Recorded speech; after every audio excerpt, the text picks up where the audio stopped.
Cava is set to go public here at the stock exchange this morning. It's very exciting. Priced at $22 a share. It will probably open much higher than that.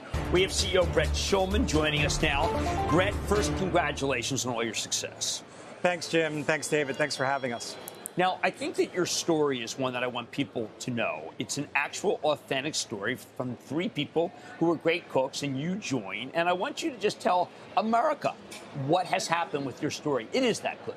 Yeah, our brand was founded by three childhood friends, sons of Greek immigrants, Ted, Ike, and Dimitri, Chef Dimitri, really to bring their modern American spin on their family's heritage and culinary. And we do that through our mission to bring heart, health, and humanity to food. And I was introduced to the guys back when they had 2 full-service restaurants and sold their dips and spreads in a couple local Whole Foods markets. And we hit it off. They said, come on board, be our 4th partner. And we talked about we need to bring this great food, this unique cuisine where taste and health unite without compromise to a larger audience. So we worked and we co-founded our fast casual restaurant, Cava, as you know it today, and operate in over 22 states and have over 263 restaurants across the country. Okay, so let me ask, you've got a great average unit volume, north of 2.5 million, which is very good. But I think a natural, more critical person might say, you're not making money yet. So why not? Yeah, so when you think about it, we've got this amazing white space opportunity in Mediterranean. We have a clear dominant leadership position defining the category, and we've created a powerful unit economic engine. Our restaurant level profit margins are strong. Our increase in restaurant level dollars, $50 million in the first quarter alone, over $91 million all of last year. Restaurant level profit is the oxygen, the lifeblood of our business. And then we've invested in significant, robust infrastructure over the years. So as we grow and move forward, we'll be able to leverage that infrastructure, and we get a really attractive cash-on-cash returns on all these investments in the new restaurants we're building, and you're seeing that momentum build in the business. I mean, because that ends up being the concern, at least of some, which say, hey, you've got very impressive revenue growth, but they do wonder about ultimate profitability. Yeah. You seem to be indicating that if you were to stop investing right now on the restaurant level, you're already profitable. Mm-hmm. But what do you tell people when they look out in terms of how much you're spending, what you're going to use, and the resources you're garnering today from the IPO, and when that day comes that you actually will be, overall as a company, profitable? Well, we made significant investments in the Zoe's Kitchen acquisition. We converted that and transformed that acquisition, and you're seeing the momentum come out of that, where our net income from last year in Q1 alone went from a $20 million loss to a $2 million loss. So again, you're seeing the inflection point in the business, and all of that robust infrastructure we've invested in, the new restaurant growth, starting to take hold and drive real tailwinds to the business. But you're still talking about years before you're profitable. No, if you simply look at the restaurant level profitability, you look at our cost structure, you can have line of sight to it.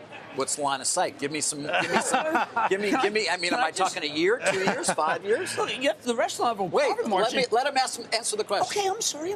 You can see line of sight. You can read the S1. You can read our numbers. Yeah. So we're incredibly excited about it. We've got a great path forward. We see this working and proven portability, no matter whether we're in the suburbs or the cities, whether we're in Bryant Park here in Manhattan, or Back Bay in Boston, or Fayetteville, North Carolina, or Fayetteville, Arkansas. We're seeing consistent results. And I think that's the other thing that's exciting. When you look at our average unit volumes, it's not just one region of the country that's successful. It's all regions we operate in. And that gives us the confidence that, that is coming. The line of sight is and by the way, David, they do break down the regions. So this is a very transparent company.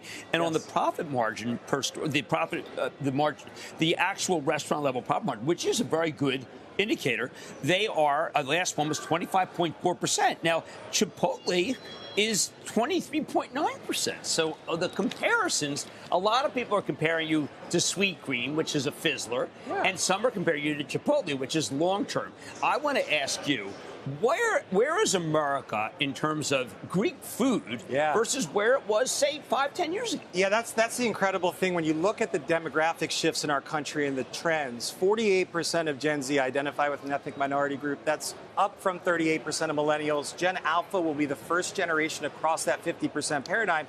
And what we know is, as the country gets more diverse, people are seeking bolder, more interesting flavors, seeking the new cultural cuisine, beyond the mature cultural cuisines of Mexican, Asian, and Italian. And that's where Mediterranean comes in. And then you match it with the shifting health perceptions, where people want to eat better, but they don't want to have to make compromises doing it. And that's where our unique cuisine, where taste and health unite, come in. And then it appeals to so many people, whether you're a vegan, vegetarian, you want to eliminate lactose or gluten, or you want to eliminate garlic, Jim. I heard. Yeah, I know. That's going to be impossible. Our culinary team has made a garlic-free Kramer Bowl for you today. The Kramer Bowl? The Kramer Bowl. The Kramer Bowl is... And that's you already had it. I mean, you really didn't need to do that. That's unbelievable. He's already obviously. I got to get him in. Now you're giving him his own bowl. I can't even get in your restaurant down here. The line is so long. You're telling me I don't have to wait in line and I get a Kramer Bowl? We got to get you in line. So the point is, like, it is exciting. The place is very exciting. We've got 38 items on the line that you can make over 17.4 billion combinations. And what that leads to is an incredibly diverse customer base, which leads to that incredibly diverse portability, which generates that powerful economic engine, which will address what you talked about. And what is the primary use of the proceeds from this IPO? To build new restaurants and bring this to the 26 states in the continental U.S. we don't operate in today, and grow in the markets that we do operate in. Promise me you will not do willy-nilly growth. Promise me you will not cave to Wall Street and put up 200 stores next year. We've put a very reasonable plan out for a growth rate because we agree with you. We think the same thing. We want to make sure that the growth is measured and we maintain this excellent quality we've been able to deliver the last 12 years.